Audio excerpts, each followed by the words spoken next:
Welcome to Ink2 Video. Every day we break down powerful books into simple stories and show you exactly how to apply them. Meet Vartha.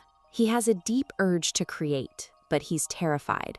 He believes that making art requires him to suffer, to bleed onto the canvas, and to sacrifice everything else in his life. That fear has a physical footprint in his apartment.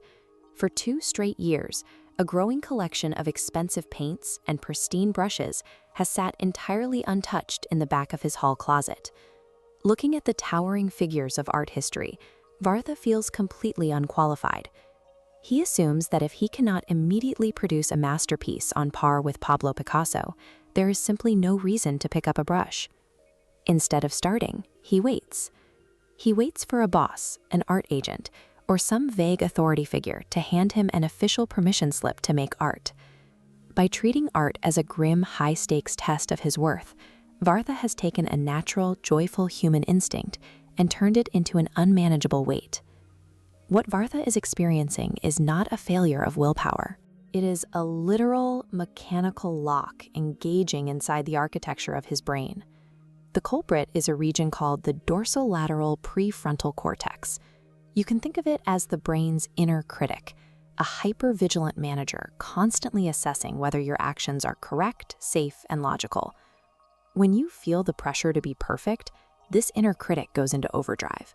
It demands correct answers, which actively blocks abstract, experimental signals from flowing through your neural pathways. To generate novel ideas, you need to enter a state of divergent thinking. That requires you to temporarily shut down that critical filter and let the signals wander. Staring at a blank canvas and telling yourself to try harder only makes the critic louder. Moving past the block requires a deliberate way to trick the inner critic into stepping aside. Vartha finds a way forward in a book by Elizabeth Gilbert.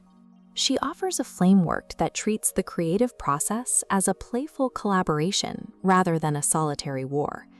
Her core argument is that ideas are entirely separate from us. They are disembodied life forms swirling around the universe, actively searching for a human partner who is willing to bring them into the physical world. We typically suffer from what psychologists call the endowment effect. We feel intense personal ownership over our ideas, meaning that if a project fails, our ego takes a direct, painful hit. Treating an idea as a visiting partner changes the equation entirely. If an idea doesn't work out, or if it moves on to someone else, your ego remains intact. The stakes drop to 0. To put this into practice, Vartha bypasses his inner critic by writing a physical contract. He writes, "I hereby give Vartha permission to be a bad artist and a happy human." By telling his brain that the outcome will be flawed, he disarms the pressure to be direct, allowing him to finally pick up a brush. He takes the pressure off entirely by making a deal with his art. He promises to show up and do the work, but he demands absolutely 0 financial return from it, removing the stress of having to pay the rent. Rather than agonizing over finding a grand, life-defining passion, he sets a timer for 15 minutes a day to follow a meaningless curiosity. Today, he is simply curious about the color blue. He smears the thick pigment onto the canvas, completely free from any expectation that it needs to be good. He solidifies this new habit by committing to finish 1 sloppy project every single month. By relying on the rule that done is better than good, he trains his brain to prioritize completion over perfection. Consistently taking these low-stakes actions without expecting a masterpiece keeps the critical filter disengaged and locks the brain into a state of playful experimentation. Vartha looks at his chaotic, wildly imperfect blue painting, signs his name in the corner, and hangs it directly on his living room wall.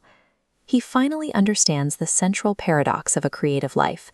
The art we make matters enormously to our inner lives, and simultaneously, it does not matter to the outside world at all. Because he stopped demanding that his art justify his existence or pay his bills, the anxiety that once defined his professional life begins to lift. He finds himself exploring pottery, and that newfound lightness makes him a more vibrant person. He realizes that a creative life functions as an amplified, expanded way of moving through the world, rather than a status one earns through suffering. What useless creative act are you denying yourself? What would happen if you did it for 15 minutes today? them. Subscribe to the channel and comment on which point you would like to implement in your life and which book we should read next.